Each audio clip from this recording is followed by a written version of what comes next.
Toyota boosts wages in North America. BMW is confident in its battery cells.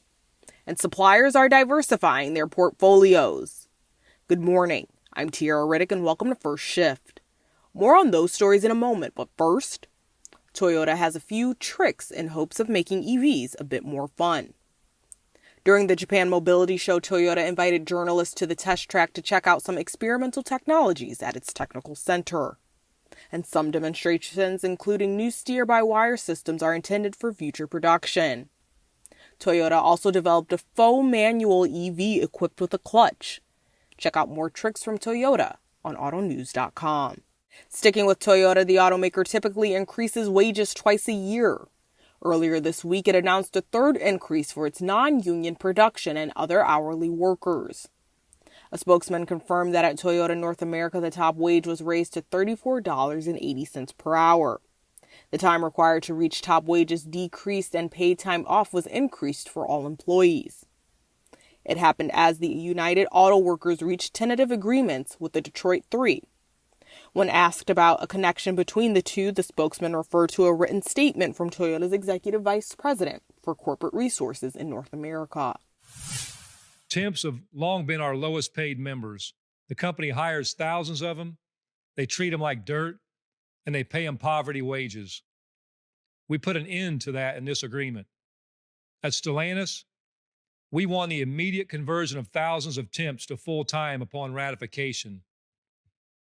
The rest of the current temp workers will be converted when they achieve 9 months. Going forward, no one will remain a temp for more than 9 months before getting flipped to full-time in progression. And those 9 months will count to their progression.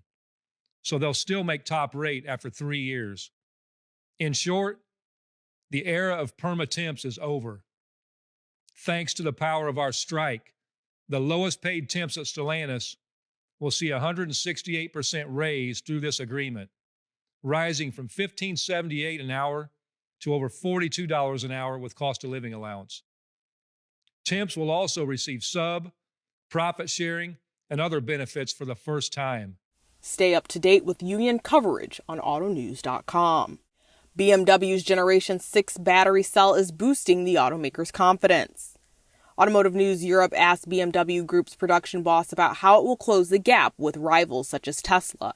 And in response, the executive said Tesla needs to close the gap with us. In fact, we don't see a gap to Tesla. Production samples of the battery cells have 20% more energy density and up to 30% more range, according to the company. BMW plans to offer customers different variants of the Gen 6 battery to power its new generation of EVs starting in 2025. Uncertainty from electric vehicle rollouts and the Detroit Three strikes are pushing suppliers to diversify their offerings. Consulting firm Plant Moran says because there's so much uncertainty about market demand, it's important to look at it by platform, by internal combustion engine and electric vehicles. Magnetic parts supplier Storch Products Company looked to Tesla during the Detroit Three strike. Storch is also finding success in the defense sector. Matt Carr, the supplier's president, says, "We've seen this technology that's been born out of the needs of automotive now go into military." Read about additional factors impacting suppliers on our site. Automotive News editor Dan Shine spoke with WarCloud founder Jim Roshi about the epiphany that sparked the idea for his warranty processing platform. A couple thousand dealerships I visited, and I noticed that every dealership I went to, if I looked around enough, I would find a little broom closet with stacks of repair orders up to the ceiling, and that was the warranty clerk's office. And, as a technology entrepreneur, to me, stacks of paper always indicated inefficiencies. And I couldn't find that anyone was working on a technology solution to sort of bring efficiency or automation to warranty processing.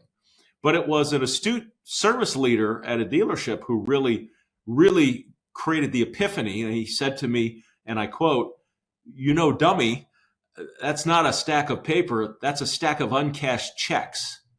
And I was like, oh, okay.